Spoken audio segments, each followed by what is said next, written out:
Hello students, আমি তোমাদের প্রিয় নীতিশ স্যার জ্ঞানজ্যোতি কোচিং সেন্টারের পক্ষ থেকে তোমাদের প্রত্যেককে জানাই আরও একবার স্বাগত। তো স্টুডেন্টস, আজকে আমি তোমাদের সঙ্গে যে বিষয়টি নিয়ে আলোচনা করব সেটা হচ্ছে ইতিহাসকে কি বিজ্ঞান বলা হয়? History is science. ইতিহাসকে আমরা বিজ্ঞান বলতে পারি কি পারি না, এই নিয়ে আমি আলোচনা করব আজকের ক্লাসটিতে। তো ক্লাসটি শুরু করার পূর্বে তোমাদেরকে বলবো, যারা এখনো পর্যন্ত আমাদের অফিসিয়াল ইউটিউব চ্যানেলটিকে সাবস্ক্রাইব করনি তারা অবশ্যই চ্যানেলটিকে সাবস্ক্রাইব করে পাশে থাকা বেল আইকন অল প্রেস করে রাখো, যাতে নেক্সট টাইম থেকে আমি কোনো ভিডিও আপলোড করলে তার নোটিফিকেশন সবার আগে তুমি পেতে পারো। এছাড়া তোমরা যারা ভাবছো যে অনলাইনে আমাদের সঙ্গে যুক্ত হবে, যারা এখানে লেখা আছে NEP first semester history honours যাদের নিয়েছো, মেজর 1-এ যারা হিস্ট্রি রয়েছে তাদের জন্য কিন্তু আজকের এই ক্লাসটি। তাদের অনলাইনের কোর্স ফি রয়েছে শুধুমাত্র 999 রুপিস অনার্সদের জন্য, এবং যারা খালি প্রোগ্রাম কোর্স বা পাস কোর্সে পড়াশোনা করছো নর্থ বেঙ্গলের আন্ডারে, তাদের কোর্স ফি হচ্ছে 499 রুপিস। তো দেরি কিসের, আজই যোগাযোগ করো। আমাদের অফিসিয়াল নাম্বার বোর্ডের কর্নারে দেখা আছে, লিখে নিতে পারো। সেখান থেকে তোমরা কিন্তু আমাদের কন্ট্যাক্ট নাম্বার নিয়ে আমাদের সঙ্গে যোগাযোগ করতে পারো। তো লাস্ট ক্লাস আমি আলোচনা করেছিলাম তোমাদের সঙ্গে হোয়াট ইজ হিস্ট্রি, অর্থাৎ ইতিহাস কাকে বলে। আজকের ক্লাসটি আমি আলোচনা করব যে তোমাদের যে ইতিহাসকে কি বিজ্ঞান বলা যায় এই নিয়ে আলোচনা করব। তার আগে তোমাদের একটা ছোট্ট ইনফরমেশন দিতে চাই, খুব ইম্পর্টেন্ট, যে তোমরা মার্কেটে অ্যাভেলেবেল আমার লেখা বই কিন্তু পাচ্ছ। সেটা হলো এই বইটা। যারা ফার্স্ট সেমিস্টার স্টুডেন্ট রয়েছে, এই বইটা কিন্তু তোমাদের পুরো সিলেবাসের উপরে বেস করে কভার আপ করে আমি কিন্তু টোটালটাই লিখেছি। তোমাদের 6টা ইউনিট আছে, হ্যাঁ, সেই 6টা ইউনিটের উপরে বেস করেই কিন্তু আমি এটা লিখেছি। যেমন history definition and development of its concept, এইটা প্রথম অধ্যায় আছে তোমাদের। সেকেন্ড অধ্যায় sources tools and techniques of historical reconstruction, second lesson. Then third lesson হচ্ছে প্রি হিস্ট্রিক হান্টার গ্যাদার্স, এটা থার্ড লেসন। ফোর্থ লেসন হচ্ছে advent of food productions. Next 5 number lesson proto history, and 6 number lesson legacy of Harappan civilisation. প্রত্যেকটা লেসনের উপরে cover করা আছে এই বইটাতে খুব সুন্দরভাবে। একটা বই কিনলেই কিন্তু তোমরা খুব সুন্দরভাবে জ্ঞান অর্জন করতে পারবে, এবং খুব ভালো এই বইটা।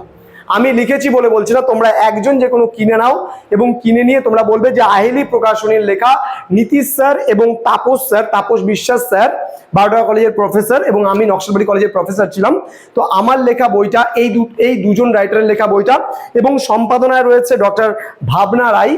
ঠিক আছে, তো এই তিনজনের পরিশ্রমের অজর পরিশ্রমের ফসল বলতে পারো তোমাদের জন্য উপকারে লাগা এই বইটি। তো তোমরা যদি সরাসরি আমার কাছে অনলাইনে পড়তে চাও তো কন্ট্যাক্ট করতে পারো হিস্ট্রির জন্য। চলো মূল টপিকে আমরা ফিরে আসছি, যে ইতিহাসকে কি বিজ্ঞান বলবো আমরা, হিস্ট্রি কি সায়েন্স। দেখো, সবার প্রথমে আমি যদি হিস্ট্রি কথাটা লিখি, হিস্ট্রি, তাহলে হিস্ট্রি কথাটাকে যদি আমরা ডিভাইড করি তাহলে দেখো কি হবে বলতো, এটাকে হিজ আমরা লিখতে পারি, আর এই যে এতটুকু হিজ আর এতটুকু স্টোরি, তাহলে STORY স্টোরি।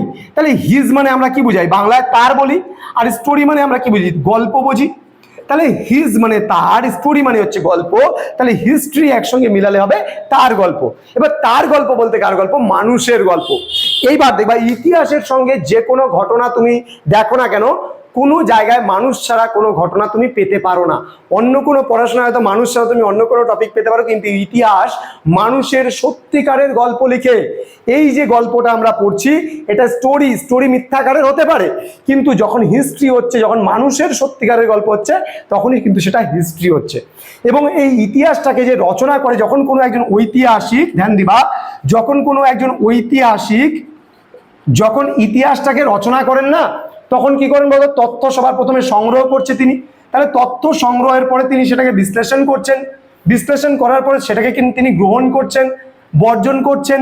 অর্থাৎ গ্রহণ আর বর্জনকে যখন তিনি বিশ্লেষণ করলেন, যেই জিনিসটা প্রয়োজন সেই জিনিসটা তিনি গ্রহণ করলেন, আর যেই জিনিসটা প্রয়োজন নেই সেটা তিনি বর্জন করলেন। এবার তথ্য সমূহের মধ্যে তুলনা করলেন, কোনটা বেশি ইম্পর্টেন্ট কোনটা কম ইম্পর্টেন্ট, সেই বিষয়গুলোকে তিনি তুলনা করলেন। তারপরে কি করছেন, তিনি সংযোজন করছেন সেটাকে, এবং সবার লাস্টে কিন্তু কি করেন, সিদ্ধান্ত নেন। তাহলে যার জন্য বিজ্ঞানে কিন্তু এই ঘটনাগুলোই ঘটে। তাহলে বিজ্ঞানেও কিন্তু সবার প্রথমে তথ্য সংগ্রহ করা হয়, বিশ্লেষণ করা হয়, গ্রহণ করা হয়, বর্জন করা হয়, তথ্য সমূহের তুলনা করা হয়, সংযোজন করা হয়, সিদ্ধান্ত নেওয়া হয়। যার জন্য আমরা ইতিহাসকে বিজ্ঞান বলতে পারি। বিজ্ঞানের মতো ঠিক সত্যনিষ্ঠ বিশ্লেষণ একমাত্র ইতিহাসেই সম্ভব বলে ইতিহাসকে আমরা বিজ্ঞান বলতে পারি। তাহলে হিস্ট্রি ইজ সায়েন্স। এবার ঐতিহাসিক বিউরি একটা কথা বলেছেন, history is science, no less no more. মানে ইতিহাস হলো বিজ্ঞান, এর কমও নয় এর বেশিও নয়। এটা কিন্তু ঐতিহাসিক বিউরি বলেছেন তার গ্রন্থে। ওকে, এবার আমরা আরেকটা কথা বলতে পারি, সেটা হলো 2 নম্বর পয়েন্টে, সেটা হলো নতুন তথ্যের পরীক্ষণ এবং পর্যবেক্ষণ করে পুরাতন তথ্য কিন্তু বাতিলও কিন্তু হয় একমাত্র ইতিহাসে। অর্থাৎ পুরানো তথ্যগুলো বলতে গেলে সাপোজ মনে করো আমার কাছে ডাটা আছে, যেই ডাটাগুলো বেশি প্রয়োজন সেই ডাটাগুলো তো আমি গ্রহণ করছি, এবার যেই ডাটাগুলো প্রয়োজন নেই সেই ডাটাগুলো কিন্তু আমি সাইডে রেখে দিচ্ছি। যার জন্য এই যে এত কিছু বিশ্লেষণ, এত কিছু পরীক্ষণ, সমস্ত কিছুই কিন্তু বিজ্ঞানের মতোই ইতিহাসে সম্ভবপর হয়, যার জন্য ইতিহাসটাকে আমরা বিজ্ঞান বলতে পারি। তো স্টুডেন্টস, আশা করি আজকের ক্লাসটা তোমরা বুঝতে পেরেছো। কতটা বুঝলে, কি বুঝলে, কতটা ভালো লাগলো অবশ্যই কমেন্ট বক্সে কমেন্ট করে জানাও, এবং তোমরা লাইক, কমেন্ট, শেয়ার, সাবস্ক্রাইব করো, চ্যানেলগুলোকে বন্ধুদের সঙ্গে প্রচুর পরিমাণে শেয়ার করো। অনলাইনে পড়তে চাইলে আমাদের অফিসিয়াল নাম্বারে কন্ট্যাক্ট করো। আমাদের সঙ্গে সপ্তাহে একটা করে তোমাদের লাইভ ক্লাস দেওয়া হয়, নোটস পত্র সম্পূর্ণ পিডিএফ আকারে দেওয়া হয়, এবং তার সাথে তোমরা আমার লেখা এই বইটা কিনে নিতে পারো। তোমাদের ইতিহাস যারা নিয়েছো ফার্স্ট সেমিস্টারে, আমি বলছি নর্থ বেঙ্গল ইউনিভার্সিটি আন্ডার, তোমাদের কোনো চিন্তা নেই, আমি আছি তোমাদের সঙ্গে। Thank you so much, thanks for watching. After all, thank you.